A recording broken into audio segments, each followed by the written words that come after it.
تدمع عيناي بنظر القرآن يبتل اللسان بذكر كلام الله تطمئن. Assalamualaikum warahmatullahi wabarakatuh.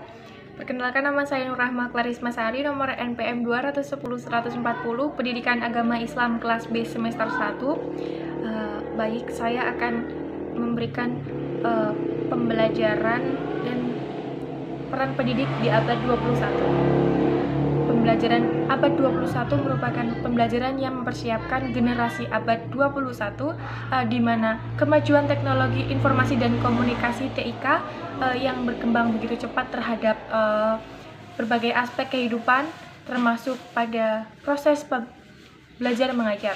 Salah satu contoh kemajuan teknologi informasi dan komunikasi memiliki pengaruh terhadap proses pembelajaran ialah peserta didik diberi kesempatan dan dituntut untuk mampu mengembangkan kecakapannya dalam menguasai teknologi informasi dan komunikasi, khususnya komputer, sehingga peserta didik memiliki kemampuan dalam menggunakan teknologi pada proses pembelajaran yang bertujuan untuk mencapai kecakapan berpikir dan berbelajar peserta didik.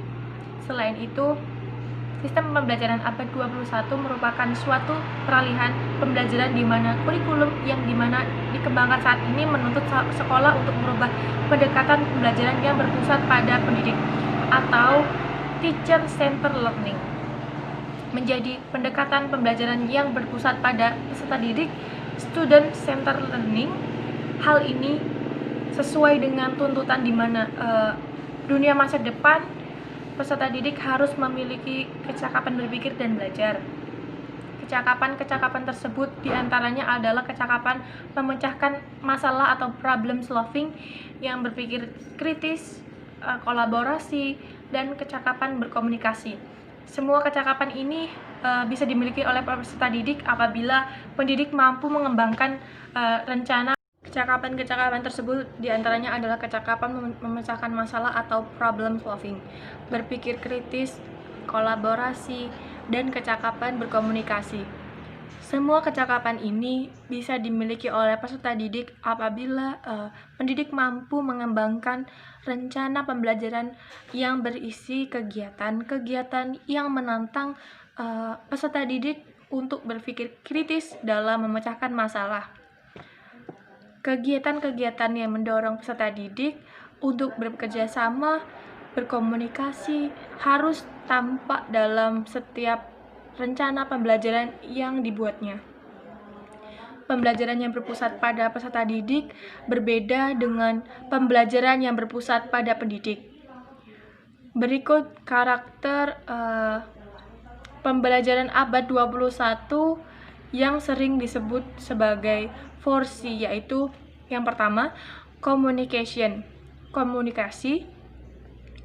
Pada karakter ini, peserta didik dituntut untuk memahami, mengelola, dan menciptakan komunikasi yang lebih efektif dalam berbagai bentuk dan isi secara lisan, tulisan, dan multimedia. Peserta didik diberikan kesempatan menggunakan kemampuannya untuk mengutarakan ide-idenya, baik itu pada saat berdiskusi dengan temannya maupun ketika menyelesaikan masalah yang diberikan pendidik. Yang kedua, collaboration, bekerja sama. Pada karakter ini, peserta didik menunjukkan kemampuannya dalam kerjasama berkelompok, dalam kepemimpinan, beradaptasi dalam berbagai peran, dan bertanggung jawab. Bekerja secara produktif dengan yang lain, menempatkan empati pada tempatnya, menghormati perspektif berbeda.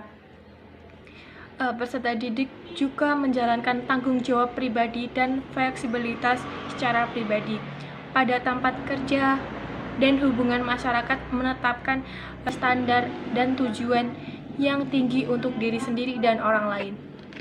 Yang ketiga, critical thinking and problem solving, berpikir kritis dan memecah masalah.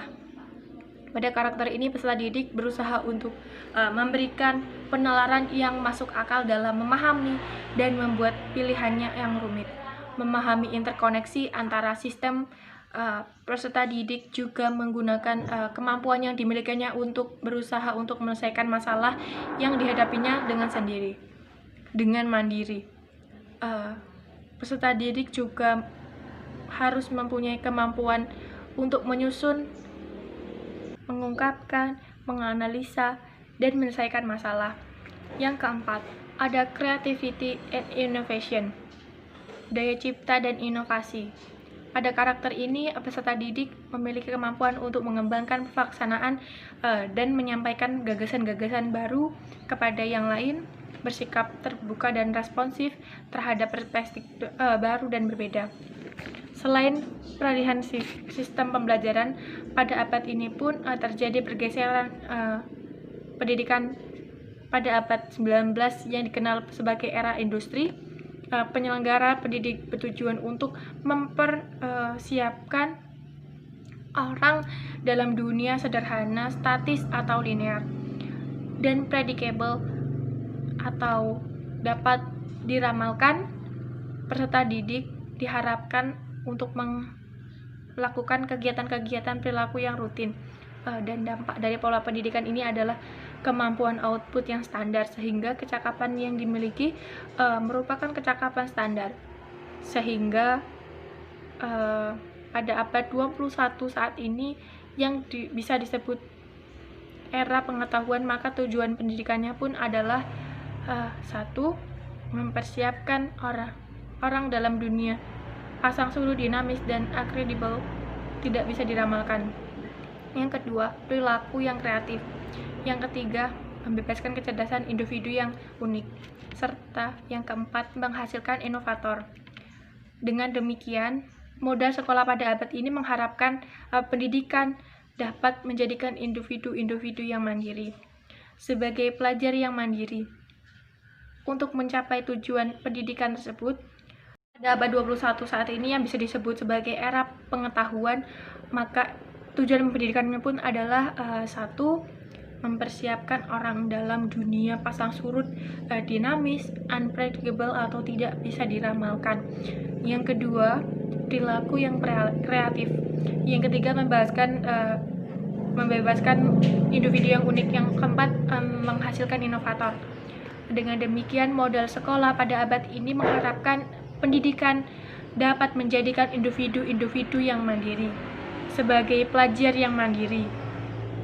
Untuk mencapai tujuan pendidikan tersebut, maka aspek lain yang tidak kalah penting yaitu asesmen atau penilaian. Pendidik harus mampu merancang sistem penilaian yang bersifat kontinu. Artinya, penilaian dilakukan sejak peserta didik melakukan kegiatan, sedang dan setelah selesai melaksanakan kegiatan. Penilaian bisa diberikan di antara peserta didik sebagai feedback oleh pendidik dengan rubrik yang telah disiapkan atau berdasarkan kinerja produk yang mereka hasilkan. Seiring dengan berubahnya sistem pendekatan pembelajaran dan bergesernya tujuan pendidikan, memasuki abad 21, tugas dan peranan pendidik memiliki pengaruh dalam proses pembelajaran. Pada abad ini, diperlukan individu-individu yang menguasai keterampilan-keterampilan yang meliputi cerdas intelektual, cerdas vokasional, cerdas emosional, cerdas moral, dan cerdas spiritual. Oleh karena itu, tantangan pendidik adalah menjadikan peserta didik di sekolah saat ini menjadi individu yang cerdas, mandiri, unggul, dan tangguh, yang mampu bertanggung jawab, sehingga inovasi dalam bidang pendidikan sangat diperlukan. Inovasi tersebut dapat diawali dengan mengubah paradigma atau pemikiran mengenai pendidikan itu sendiri ke arah yang lebih baik. Selanjutnya, bergantung pada kualitas pendidik sebagai pemeran utama. Dalam hal ini, pendidik memiliki peran sangat vital dan fundamental dalam membimbing, mengarahkan, dan mendidik peserta didik dalam proses pembelajaran. Sekian penjelasan peserta didik yang saya jelaskan. Apabila ada kesalahan dalam membicarakan, saya mohon maaf. Wabillahi taufik wal hidayah. Wassalamualaikum warahmatullahi wabarakatuh.